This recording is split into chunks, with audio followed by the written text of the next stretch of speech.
I am in Colorado. So I'm a little bit confused if I need it, but I don't think I will unless I get attacked by a bear.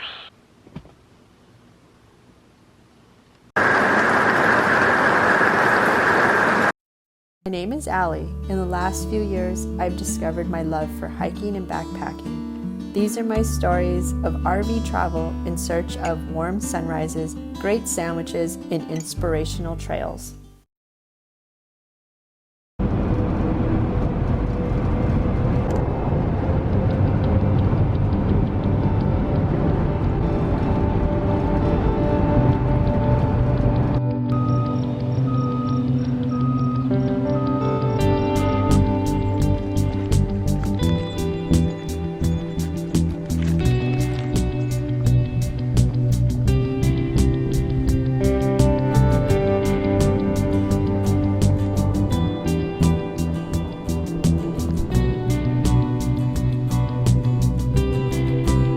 Morning. I'm in Durango, Colorado. This trail, there's a whole bunch of trails up here, but I'm right above the city, and all trails calls it the Overend Trails, Overend Mountain Trails, and it's very popular with mountain bikers. This trail makes me want to be a mountain biker because it is going up and down, up and down. It's like a roller coaster. And it goes around. Look at this.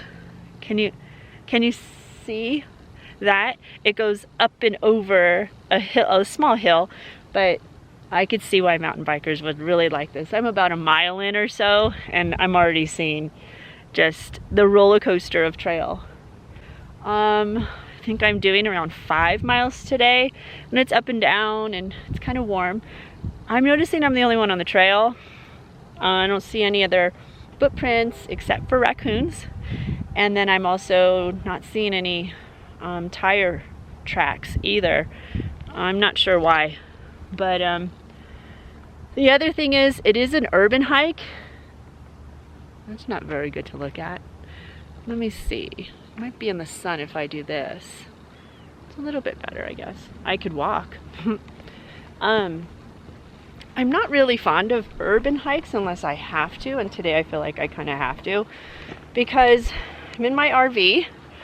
If you haven't been watching my videos, I travel in my RV looking for hiking spots, which is not easy in an RV.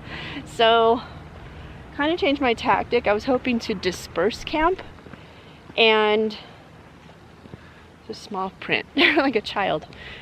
I was hoping to disperse camp out in National Forest, maybe find some trails out there like I did in the Kaibab in Arizona. But some of the dispersed camping is off some forest roads that are very inaccessible to my RV. Basically, I need a 4-wheel drive or a dirt bike. I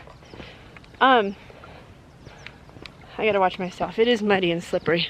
From what I read, the backside of this trail will be more remote. Anyway, I'm doing an urban hike today. I'm changing the way I'm doing things. I think what I'm going to start doing is looking for hikes in cities, towns, state parks, national parks. Go on that hike because I'm not backpacking, I'm day hiking. And then go find a place to camp from there. And hopefully the camp area also has hiking. And then the next day I can maybe do another hike there. So today it's Durango.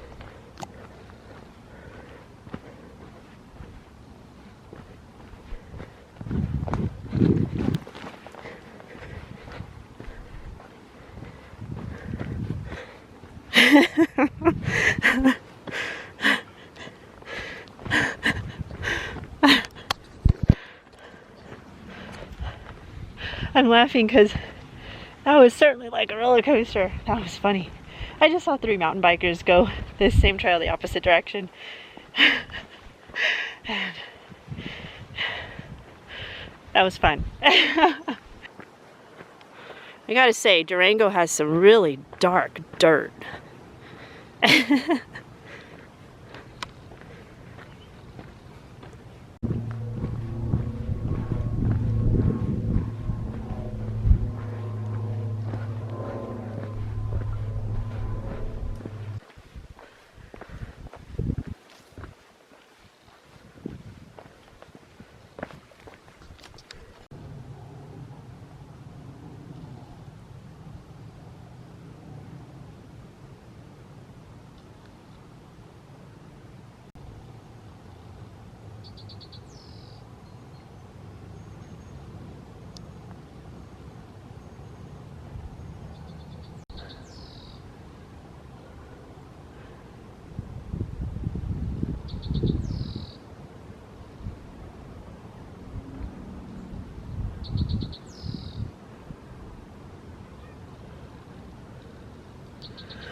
So I've seen a few more.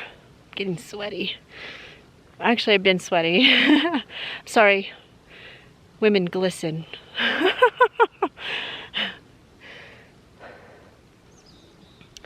This trail is not hard, but it is a workout for sure. Feel good. If you're a hiker and you hike where there's more mountain bikers, or at least there are some mountain bikers, be very vigilant with your ears, because you can hear them pedaling, you can hear the chains sometimes, or sometimes you hear their brakes, because when you're going especially uphill, they're coming the opposite direction downhill. That's the most dangerous part. I've never been close to being hit, but I know people who have actually been hit by mountain bikers, and that can't possibly feel good to either person. And they're not going to hear you. I don't think so. They're hearing wind. We're probably hearing heavy breathing, but I keep a very vigilant ear for bike sounds. Also, they could be coming up from behind you, and honestly, it's harder for them to stop, I think, going uphill. They've got a rhythm going. So I just watched a man, and there's no way he was going to stop, and he was coming up behind me, and luckily I heard him breathing. Yeah, or if they're coming downhill behind you too, got to be careful with that. Although sometimes they'll see you and brake. The one nice thing that I've seen about mountain bikers that generally ride trails with hikers is they will tell you if they are one, or generally they'll say, oh, there's two more behind me, or I'm the last one, or something like that. That's very courteous. I love that.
So I'm in the back of this hike.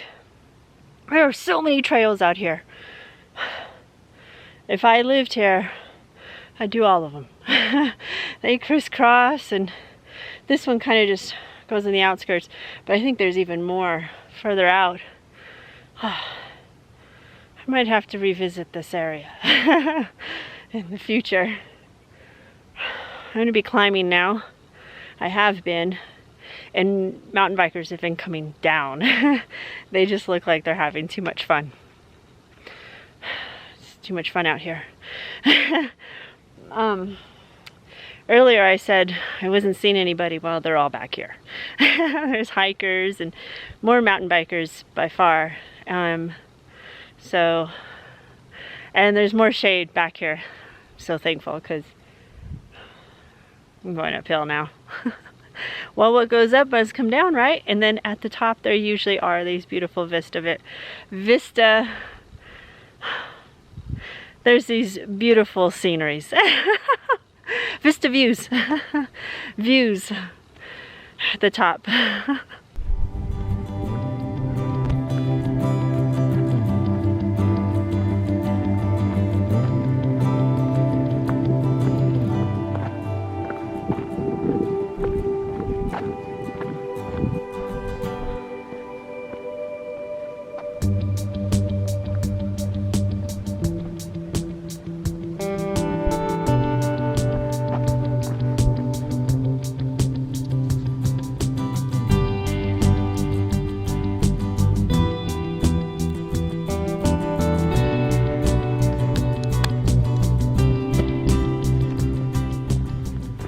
That climb was worth it because I've been going downhill in the shade. My favorite type of hike.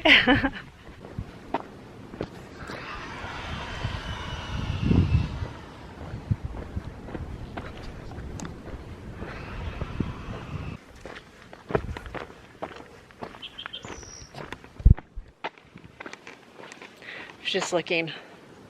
I don't think I'm supposed to go up. So, as you guys know, I'm traveling in my RV and it's hard to find parking. So, for reference, if you are actually driving here and not a resident, do you hear people? If you're driving here and you're not a resident, basically, because I think if you're a resident you would know where to park, but I parked at Schneider Park and there was enough like curb room for my RV. I'm assuming it's okay. I don't know RV rules when it comes to parking. I'm a little bit tired. If I'm able to park it in regular car areas, I mean, obviously it doesn't fit in a regular space. I usually have to take up like 4. Actually, I could squeeze into the bigger ones, like straight in, just 2, just because of my length. But I am only 8 feet in width, which totally fills up parking spaces. That's the limit for vehicles, anyway, in the US.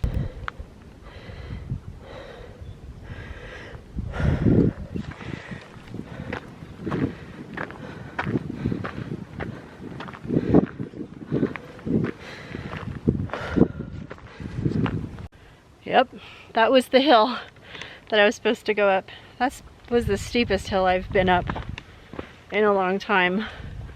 Go really slow. I am sweating. But looks like some pretty good downhill now. So things are starting to look familiar again.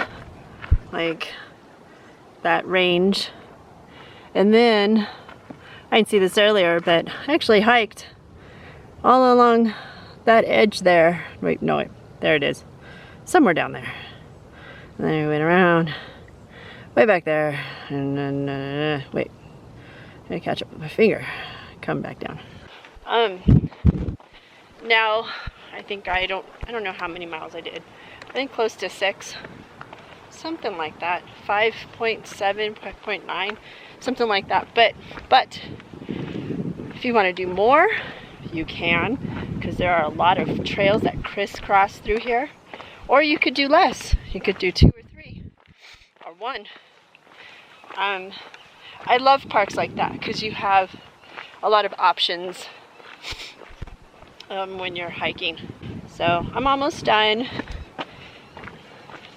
Looks like I'm just descending. Ooh, I'm gonna take a picture of that. Hold on. Well, anyway, I'm descending back down.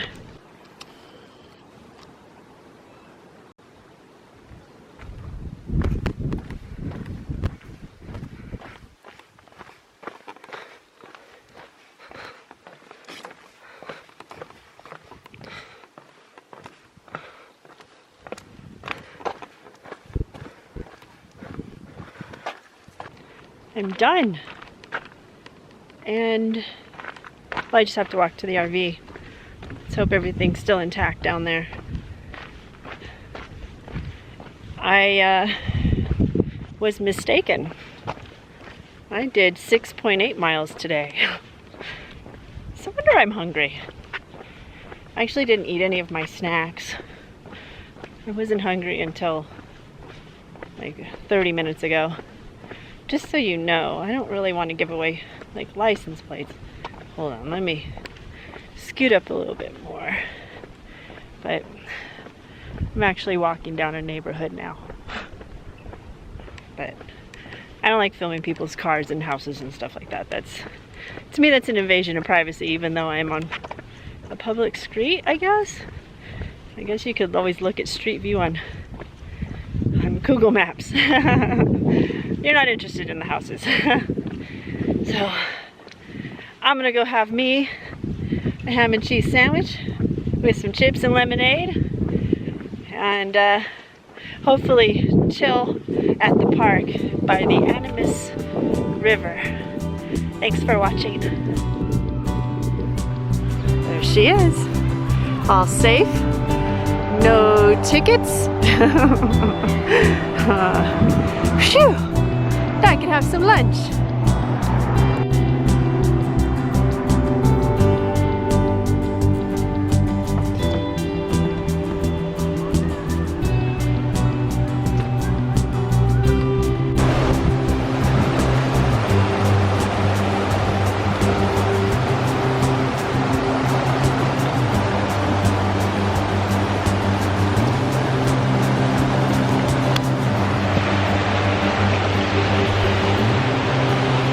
Oh my god, I want to go river rafting. It's my second favorite thing after hiking. Maybe first, I just don't get to do it as often. Oh, it looks so much fun.